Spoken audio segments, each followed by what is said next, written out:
এখন এই মাত্ৰ এনেদৰে সংঘৰ্ষ হৈছে মেঘালয়ৰ পৰা যি বাহন আহিছিলে আৰু ৰাষ্ট্ৰীয় ঘাইপথেৰে যি গুৱাহাটী অভিমুখৰ পৰা যি বাহন আহিছিলে পোনপটীয়া সম্প্ৰচাৰত দেখুৱাইছো এয়া এক সংঘৰ্ষ হৈছে কোনো লোক আহত হোৱা নাই যদিও বাহনখন কিছু ক্ষতিগ্ৰস্ত হৈছে পোনপটীয়া সম্প্ৰচাৰত দেখুৱাইছো এই যোৰাবাটৰ দৃশ্য গুৱাহাটীৰ পৰা যি মেঘালয় অভিমুখী পথছোৱা বা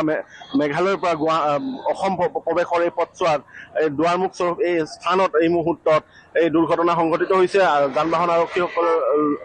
আৰক্ষীৰ লোকসকল আহি উপস্থিত হৈছে যি বাহনখন মেঘালয় দিশৰ পৰা আহিছিলে আৰু অন্য সৰু বাহনখন যি আচলতে যাত্ৰী কঢ়িওৱা বাহনখন ছুইফ্ট ডিজায়াৰ সেইখনো গুৱাহাটী অভিমুখৰ পৰা আহিছিলে তেনে অৱস্থাত এনেদৰে এক সংঘৰ্ষ হৈছে আৰু কিছু পৰিমাণে বাহনখনৰ ক্ষতিগ্ৰস্ত হৈছে আমি পোনপটীয়া সম্প্ৰচাৰত সেয়া দৃশ্য দেখুৱাইছে কিন্তু জয়ন্ত ক'ব লাগিব বৰ্তমানো যি পৰিস্থিতি ক'ব লাগিব বাহনসমূহ যি গুৱাহাটীৰ পৰা উজনি অভিমুখী বাহনসমূহ সেই বাহনসমূহ ৰাজপথৰ যি তলৰ অংশ বন্ধ হৈ পৰাৰ ফলত যি উজনিৰ পৰা গুৱাহাটী অভিমুখে পথছোৱাৰে বাহনসমূহ যাতায়াত কৰিবলৈ